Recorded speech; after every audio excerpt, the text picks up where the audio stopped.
Good morning बच्चों।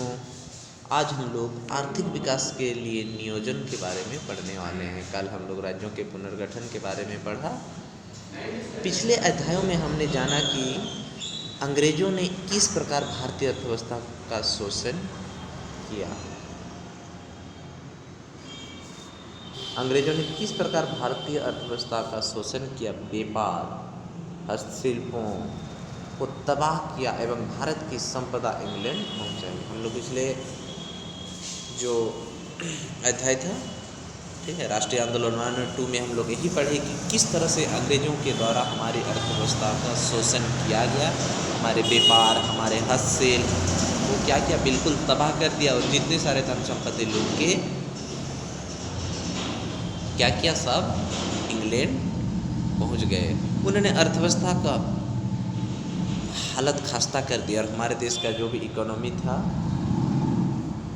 उसका खस्ता। वस्तु तो आर्थिक मजबूती के बिना राजनीतिक स्वतंत्रता का कोई अर्थ नहीं होता है। तो जब देश में कोई आर्थिक मजबूती ही नहीं रहेगी, धन संपदा ही नहीं रहेगा, तो क्या करते हैं कि बिना राजनीतिक स्वतंत्रता से कोई अर्थ नहीं होता। एकता और विकास दोनों एक साथ चलते हैं। हम सब जानते हैं कि एकता के साथ साथ विकास दोनों एक साथ चलते हैं और किसी भी देश के विकास के लिए उसका आर्थिक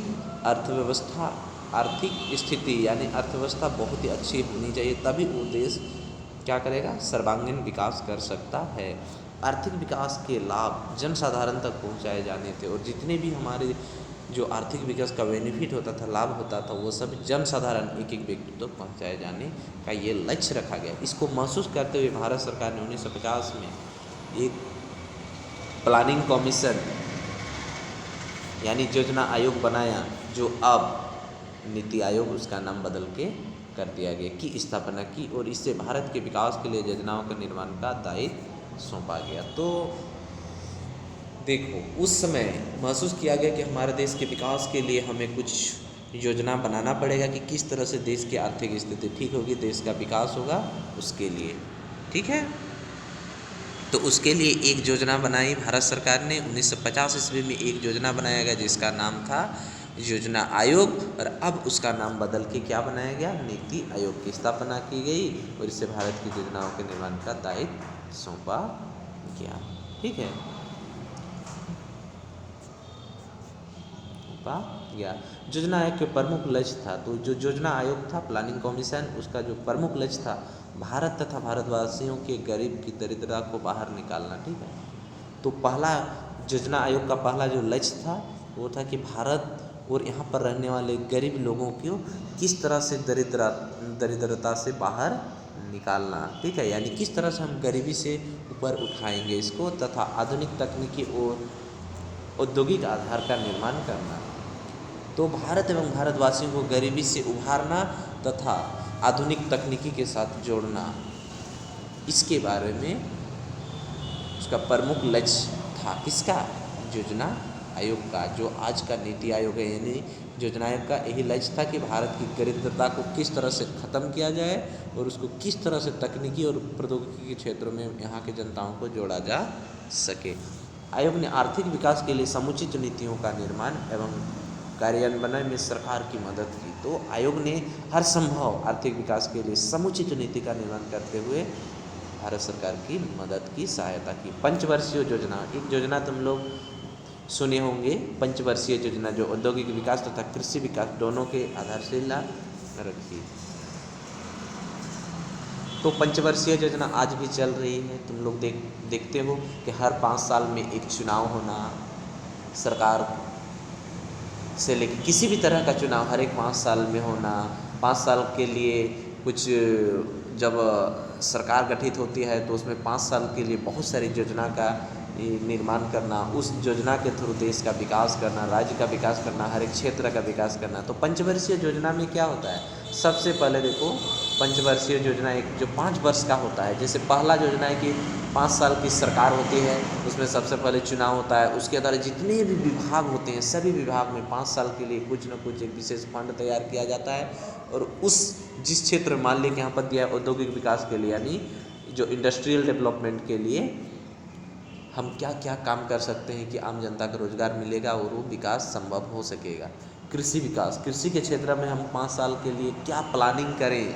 मान लीजिए कि कोई नदी है तो वहाँ पर डैम बनाना, वहाँ से डैम के बाद पाइपलाइन बिछाना, पाइपलाइन के द्वारा पानी का सप्लाई करना, कृषि करना, एग्रीकल्चर, मत्स्य पालन, मछली पालन, गो पालन, भैंसा पालन, मधुमक्खी पालन, रेशम की कीट का पालन, ऐसे जितने भी तरह का पालन होते हैं ये सभी कृषि के अंतर्गत होते हैं। भेड़ बकरी का पालन, पशुपालन, ये सभी का, मत्स्य पालन, ये जितने भी तरह के जो पालन होते हैं ये सभी कृषि के अंतर्गत आते हैं, ठीक है।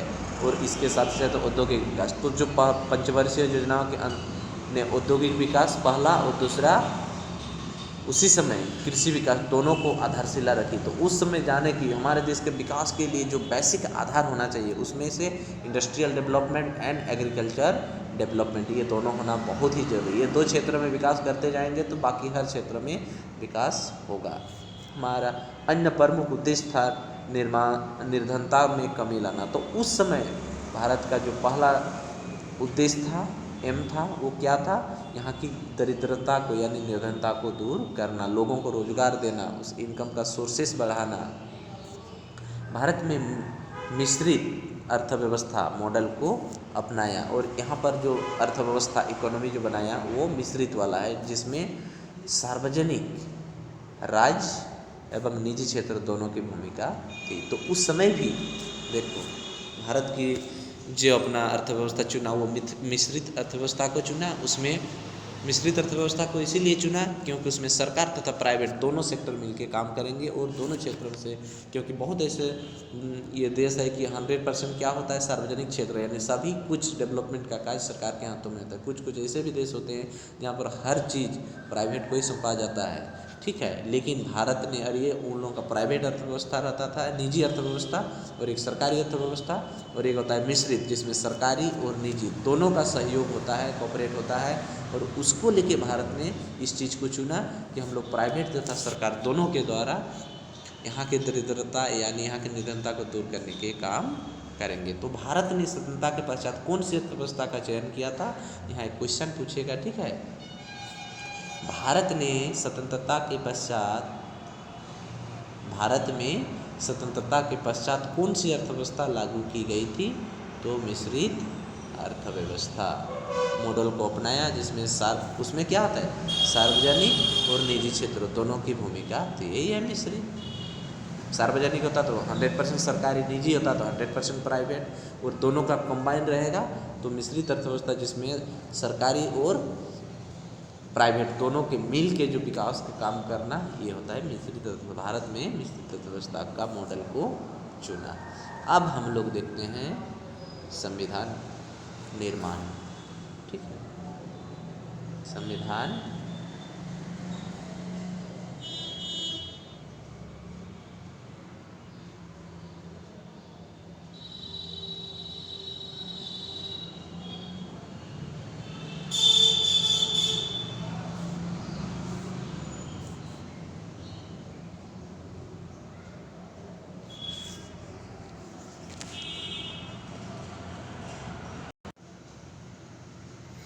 संविधान निर्माण, संता मिलने से पहले ही भारत का निर्माण संविधान बनाने के लिए एक संविधान समिति का गठन कर लिया गया था। क्या था, संता मिलने के से पहले जब भारत में स्वतंत्रता प्राप्त हुई, यानी भारत को स्वतंत्रता मिली, उससे पहले ही क्या संविधान बनाने के लिए एक संविधान समिति का गठन किया, क्योंकि इतना पता चल गया था कि इतना तारीख को भारत को स्वतंत्रता मिलने वाली है, जिसके कारण क्या किया संविधान सभा ने एक संविधान समिति का गठन कर लिया था। कब, आज़ादी से पहले। अविभाजित भारत के लिए जो संविधान सभा गठित हुई थी, तो जिस समय भारत आज़ाद हुआ उस समय तो भारत विभाजित हो गया, लेकिन विभाजन से पहले ही यानी आज़ादी से पहले ही संविधान समिति का गठन कर लिया गया था। वही चीज़ यहाँ पर बोला कि स्वतंत्रता मिलने से पहले ही भारत का संविधान बनाने के लिए एक संविधान समिति का गठन कर लिया गया था। जो अविभाजित भारत के लिए जो संविधान सभा गठित की गई थी, उस समय भारत विभाजित नहीं था। इसके 385 सदस्य थे, याद रखोगे। उस समय संविधान सभा में कितने सदस्य थे, 385। भारत के विभाजन के परिणाम स्वरूप सदस्यों की कुल संख्या घटकर 308 रह गया, ठीक है।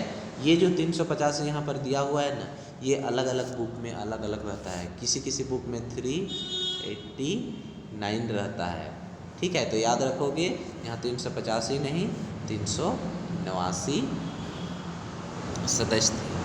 तो भारत के संविधान सभा में कितने सदस्य थे? 389, बुक में 385 दिया हुआ है, ठीक है। तो तुम लोग कितना याद रखोगे? भारतीय संविधान सभा में कुल कितने सदस्य थे? 389।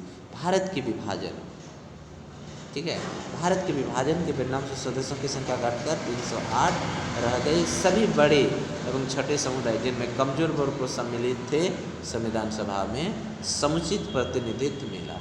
तो जितने भी वर्ग के थे, उच्च वर्गीय निम्न वर्गीय लोग थे, सभी को संविधान सभा में क्या समुचित प्रतिनिधित्व मिला। सबको बोलने का हक था, सब कुछ बोल सकते हैं। उसमें से देखो डॉक्टर राजेंद्र प्रसाद इसके अध्यक्ष चुने गए, यानी संविधान सभा के अध्यक्ष कौन थे? डॉक्टर राजेंद्र प्रसाद। संविधान सभा के जो अध्यक्ष थे वो डॉक्टर राजेंद्र प्रसाद, और प्रारूप समिति का, संविधान का जो प्रारूप तैयार खाका तैयार करने के लिए जिसको अध्यक्ष चुना गया था वो डॉक्टर भीमराव अंबेडकर प्रारूप समिति के अध्यक्ष थे। तो याद रखोगे संविधान सभा का अध्यक्ष किससे चुना गया था? यानी संविधान सभा का अध्यक्ष कौन था? डॉक्टर राजेंद्र प्रसाद, ठीक है। और प्रारूप समिति का अध्यक्ष डॉक्टर भीमराव अंबेडकर। और संविधान सभा में कुल कितने सदस्य थे? 389। यहाँ पर 385 दिया हुआ है, लेकिन 389 एग्जैक्ट मेजरमेंट ये था, ठीक है, जो घट के बाद में 308 के आसपास रह गया था। तो याद रखोगे इतना कि संविधान सभा के अध्यक्ष डॉक्टर राजेंद्र प्रसाद, प्रारूप समिति का अध्यक्ष डॉक्टर भीमराव अंबेडकर। अब संविधान को 26 नवंबर 1949 को संविधान सभा द्वारा अधिनियमित एवं अंगीकृत किया गया, ठीक है। जो हमारे देश के संविधान थे उसको 26 नवंबर 1949 को क्या किया?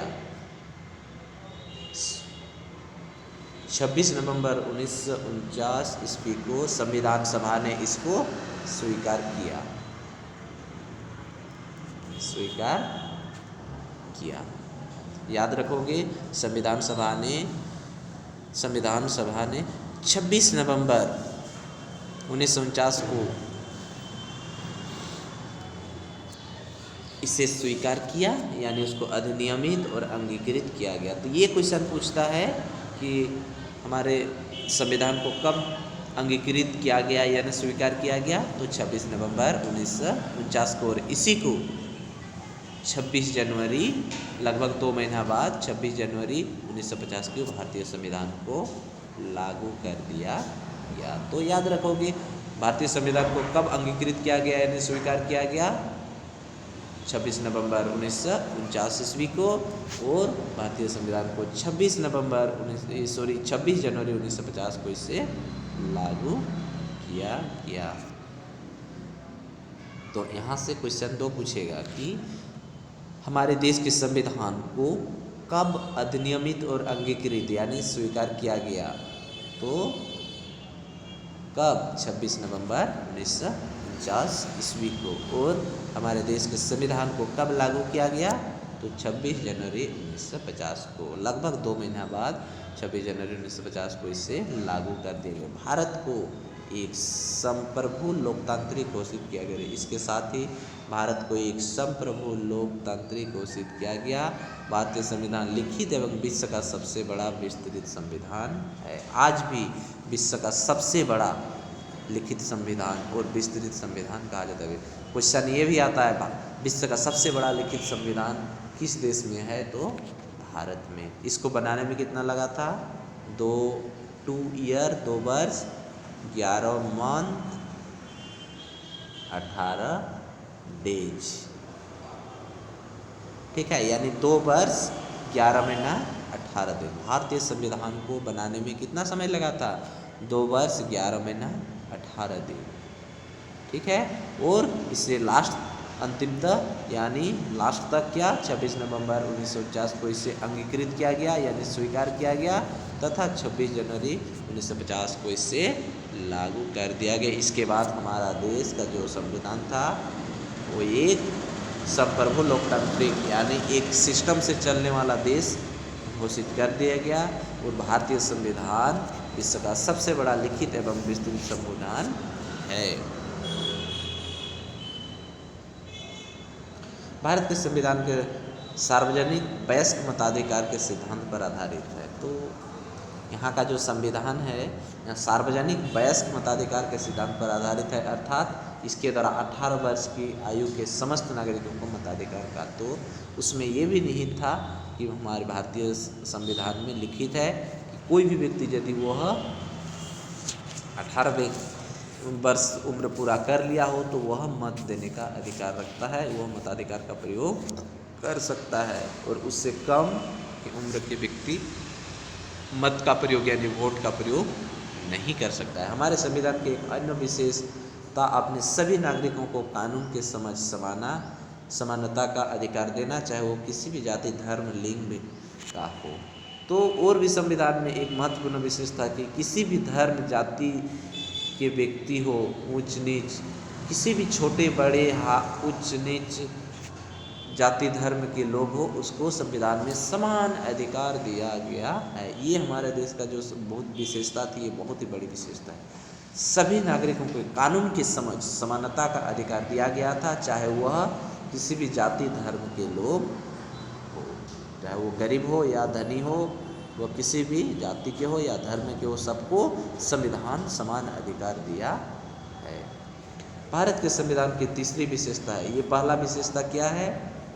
भारत के संविधान का पहला विशेषता क्या थी कि मताधिकार के लिए न्यूनतम 18 वर्ष होनी चाहिए। दूसरी, भारत के कानून की समझ सभी व्यक्तियों को समान अधिकार दिया गया है, चाहे वो किसी भी धर्म जाति या गरीब हो या धनी हो, सभी को बराबर का अधिकार दिया गया है। तीसरा, संविधान में गरीब एवं समाज के पिछड़े वर्गों के विशेष अधिकार प्रदान किया जाना है। डॉक्टर अंबेडकर ने इसे इशारा किया कि राजनीतिक लोकतंत्र के साथ साथ आर्थिक सामाजिक लोकतंत्र भी होनी चाहिए। अस्पृश्यता को समाप्त कर दिया गया तथा मंदिर और हिंदुओं के सभी वर्गों के लिए खोल दिया गया। तो उसका सबसे बड़ी तीसरी जो विशेषता थी वो संविधान में गरीब एवं समाज के पिछड़े वर्गों को लिए भी शिक्षा का अधिकार दिया गया। मंदिरों के उन लोगों के लिए मंदिरों का दरवाज़ा खोल दिया गया। आर्थिक एवं सार्वजनिक सामाजिक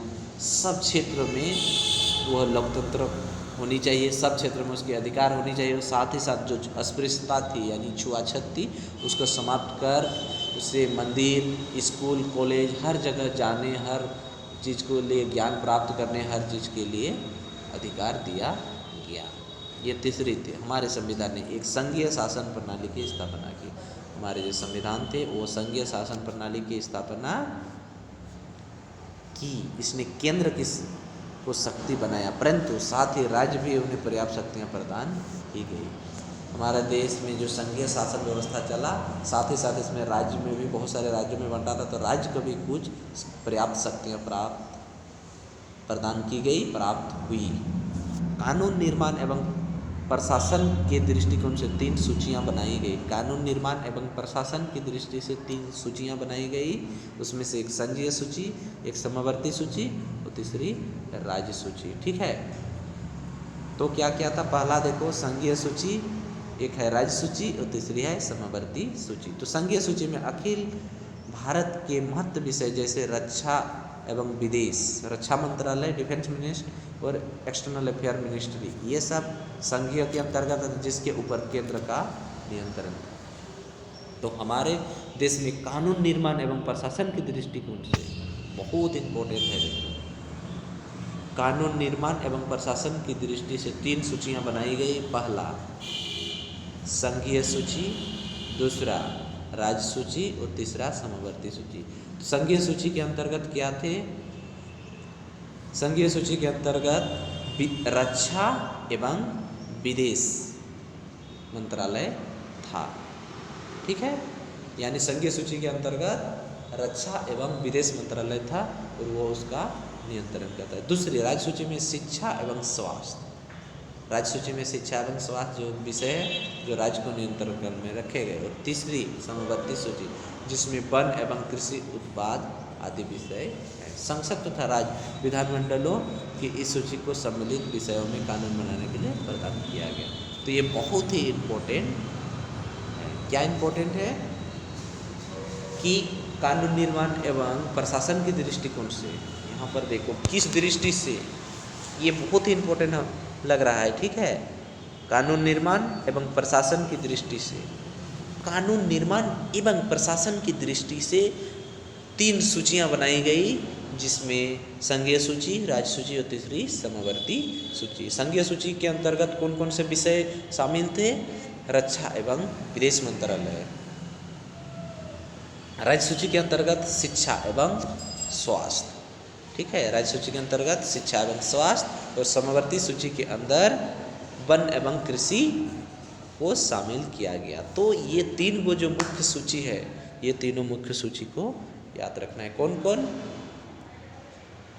ठीक है। कानून निर्माण एवं प्रशासन की दृष्टि से संघीय, राज्य एवं समवर्ती सूची। संघीय सूची के अंतर्गत विदेश एवं रक्षा, राज्य सूची के अंतर्गत शिक्षा एवं स्वास्थ्य, और समवर्ती सूची के अंतर्गत वन एवं कृषि को रखा गया। तथा संसद एवं राज्य विधानमंडल, तो संसद में 2 सदस्य होते हैं, मतलब संसद के 2 सदन होते हैं, उसमें से एक है लोकसभा, दूसरा राज्यसभा, और इधर विधानमंडल, जिसमें जो राज्यसभा में विधानसभा में होते हैं, एक विधान परिषद और एक विधानसभा। इसकी सूची सम्मिलित कर विषयों को कानून बनाने का अधिकार प्रदान किया गया, ठीक है।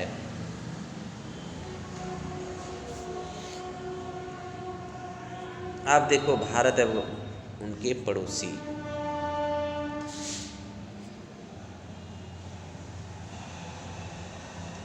भारत ने सदा से ही अपने पड़ोसियों के साथ अच्छा संबंध बनाए रखने की नीति अपनाई। तो हमारे देश के जितने भी पड़ोसी देश हैं, इन सभी से भारत ने हमेशा क्या अच्छे संबंध बनाए रखने की नीति बनाई है।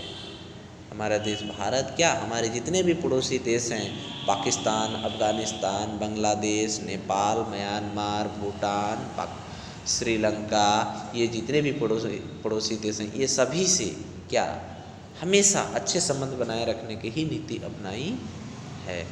उसने हमेशा से ही परस्पर विश्वास, समझौते और सहयोग के आधार नीति को अपनाई।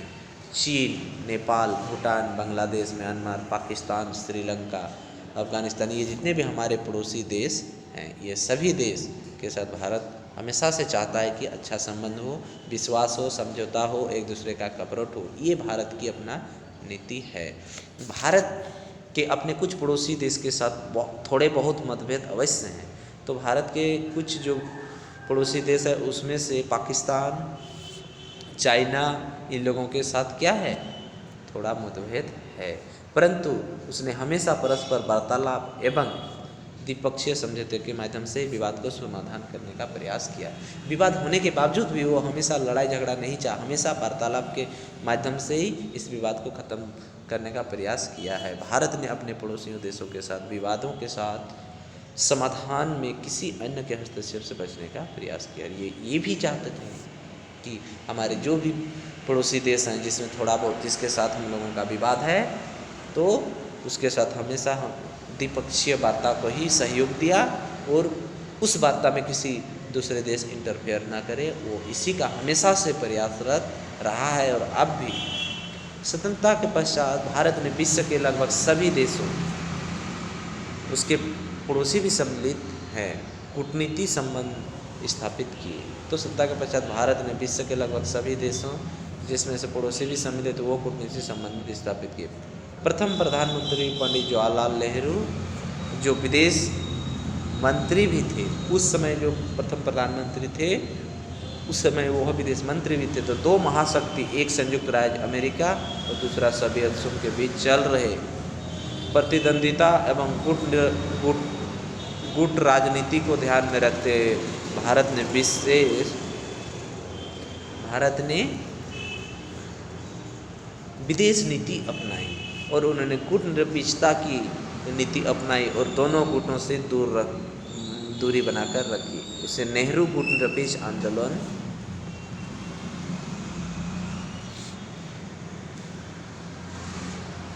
या नेम के प्रवर्तक में से एक थे, जिसमें समस्त राष्ट्रों से दोनों महाशक्तियों में से किसी भी गुट में सम्मिलित न होने का अपील की। जब द्वितीय विश्व युद्ध के बाद हमारा देश द्वितीय विश्व युद्ध के बाद जो 15 अगस्त 1947 को अलग हुआ, उस समय विश्व में दो महाशक्तियों में बंटवारा हो गया था। एक तरफ था संयुक्त राज्य अमेरिका और दूसरा था सोवियत संघ। तो ये दोनों महाशक्ति जब भारत को इसमें शामिल होने की बात आई तो वह ना तो सोवियत संघ रूस की ओर शामिल हुआ और ना ही संयुक्त राज्य अमेरिका की ओर। यह एक अलग ही रहने का स्वीकार किया और यह एक अलग गुट बनाए, जिसे हम लोग गुट निरपेक्षता की नीति कहे अपनाएं, और जिसे हम लोग गुट निरपेक्ष आंदोलन या तो उसे नेम के नाम से भी जाना जाता है। तो इस चीज़ को याद रखोगे कि स्वतंत्रता के यानी द्वितीय विश्व युद्ध के बाद विश्व दो महाशक्तियों में बांट गई थी, संयुक्त राज्य अमेरिका और दूसरा सोवियत संघ। तो भारत को जब इसमें रखा गया कि आपने किस गुट की ओर शामिल होते, तो भारत ने एक गुट राजनीति को ध्यान में रखते हुए भारत ने एक नया नीति बनाया जिसका नाम है गुट निरपेक्ष आंदोलन यानी गुट निरपेक्ष नीति, जिसने यह इस गुट के तहत यह क्या वो दोनों महाशक्तियों से अलग रखने का निर्णय लिया, जिससे नेहरू गुट निरपेक्ष आंदोलन या उसे हम लोग क्या कहते हैं नेम नॉन अलाइन मूवमेंट के प्रवर्तक में से एक थे, जिसने समस्त राष्ट्रों से दोनों महाशक्तियों में से किसी भी गुट में सम्मिलित नहीं होने का अपील की निर्णय लिया। ये राष्ट्र युद्ध रोकने के लिए एक बहुधा मानवीय और नैतिक आधार पर आश्रय रहे। तो ये कब हुआ? द्वितीय विश्व युद्ध के बाद, जब विश्व दो महाशक्तियों में बंट गई थी। तो जब भारत आज़ाद हुआ और ऐसे बहुत सारे छोटे छोटे देश आज़ाद हुए, तो उस समय इन लोगों को बोला गया कि आप किस गुट की ओर शामिल होने वाले हैं। तो यहाँ पर सोचा गया, एक नया गुट बनाया गया और ये सोचा कि हम लोग किसी भी गुट की ओर शामिल नहीं होंगे, हम लोग एक अलग गुट निरपेक्ष आंदोलन खड़ा कर दिए और हम ये दोनों गुट से स्वतंत्र रहेंगे। और तीसरी गुट का निर्माण किया और वो दोनों गुट में वो शामिल नहीं हुआ, जिसे हम लोग गुट निरपेक्ष आंदोलन नेम या तो उसको हम लोग नॉन अलाइनमेंट मूवमेंट भी कहते हैं। इसके प्रमुख जो नेता थे, तुम लोग को हम जो विशेष संदर्भ के वहाँ पर हम लोग का जो इंट्रोडक्शन में हम लोग का थे, ठीक है, मुख्य बिंदु उसमें से देखो क्या थे। युगोस्लाविया के मार्शल टीटो, मिस्र के नासिर और भारत के प्रधानमंत्री, ये तीनों मिलके यह एक गुट निरपेक्ष आंदोलन यानी गुट निरपेक्ष एक नीति बनाई और यह घोषित कर दिया कि हम लोग विश्व की दो महाशक्तियों से अलग रहने का निर्णय कर रहे हैं, हम लोग किसी भी गुट में शामिल नहीं हो रहे हैं। तो गुट निरपेक्ष आंदोलन के जो प्रमुख अग्रणी नेता थे, गुट निरपेक्ष आंदोलन के जो अग्रणी तीन प्रमुख नेता थे, वो युगोस्लाविया के मार्शल टीटो, मिस्र के नासिर और भारत के पंडित जवाहरलाल नेहरू। तो ये पूछेगा गुट निरपेक्ष आंदोलन के जो तीन प्रमुख नेता कौन कौन थे, तो मिस्र के मार्शल टीटो, युगोस्लाविया के मार्शल टीटो, मिस्र के नासिर और भारत के प्रधानमंत्री पंडित जवाहरलाल नेहरू। याद हो गया तुम लोगों को गुट निरपेक्ष आंदोलन के प्रमुख नेता कौन कौन थे? मिस्र के टीटो यानी युगोस्लाविया के मार्शल टीटो, मिस्र के नासिर और भारत के नेहरू। फिर एक बार बोल दे रहे हैं, देखो युगोस्लाविया के मार्शल टीटो, मिस्र के नासिर और भारत के पंडित जवाहरलाल नेहरू, ये गुट निरपेक्ष आंदोलन के गुट निरपेक्ष नीति के जो प्रमुख अग्रणी नेता थे, जिसे नेम या नॉन अलाइनमेंट मूवमेंट गुट निरपेक्ष आंदोलन के नाम से भी जाना जाता है। ये एक तीसरी महाशक्ति के रूप में खड़ा हो गई, वो दोनों से अलग हो। अब भारत एवं चीन। प्राचीन काल में भारत एवं चीन के बीच मैत्रीपूर्ण एवं सांस्कृतिक संबंध रहे हैं। तो प्राचीन काल में भारत और चाइना के बीच में क्या बहुत ही महत्वपूर्ण एवं सांस्कृतिक संबंध रहे हैं। स्वतंत्रता के बाद भारत सरकार ने 1954 में चीन की साम्यवादी सरकार एवं पंचशील के समझौते पर हस्ताक्षर किए। तो स्वतंत्रता के पश्चात भारत सरकार ने 1954 ईस्वी में क्या किया, साम्यवादी चीन के जो साम्यवादी सरकार थे उसके पंचशील के समझौता पर हस्ताक्षर कि इसमें भारत चीन मैत्री को दृढ़ आदान प्रदान किया। सुदृढ़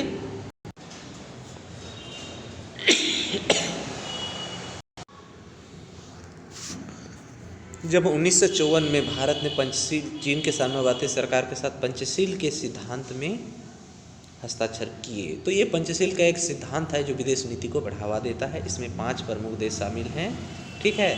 तो इसको तुम लोग हायर क्लास में पढ़ोगे, ठीक है। तो जैसे 1954 में साइन कर लिया, उसके बाद जो भारत और चीन के संबंध में सुदृढ़ स्थापित हुआ, ठीक है। बाद में जब तिब्बत गुरु दलाई लामा, तिब्बत का एक धर्म गुरु था जिसका नाम था दलाई लामा, वो 1959 में भारत के शरण में आया।